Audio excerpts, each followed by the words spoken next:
কেউ ময়লাতে নামে না, এরা ভিডিও করে। তা আমি চিন্তা করলাম যে সারা দেশ থেকে 650 লোকজন গেছে, গিয়ে বলবে যে বেরিস্টার সুমনের এলাকার মানুষ এরকম কেন। তখন চিন্তা করলাম যে এমপি নিজে যদি এই আগুনে ঝাঁপ দেয় অথবা ময়লায় ঝাঁপ দেয় তাইলে এই বদনামটা মনে আর থাকবে না। তখন আমি নিজেই ঝাঁপ দিছি। তো যে নদীটাতে আমি ঝাঁপ দিছি, এই নদীটাকে সুন্দর করতে গিয়ে আমাদের এলাকার পুরা ল্যান্ডস্কেপটাই বদলাই যাচ্ছে এই নদীর কারণে। প্রায় 3.5-3 কিলোমিটার জায়গা আমি বের করে ফেলছি। এখন বিউটিফিকেশনের জন্য মাননীয় মন্ত্রী ছাড়া আমার আর কোনো উপায় নেই।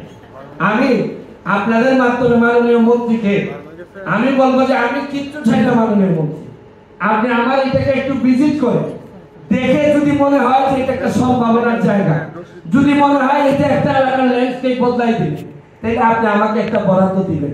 এই ফাঁকে আমি একটা তদবিরও আপনার কাছে করে নিচ্ছি।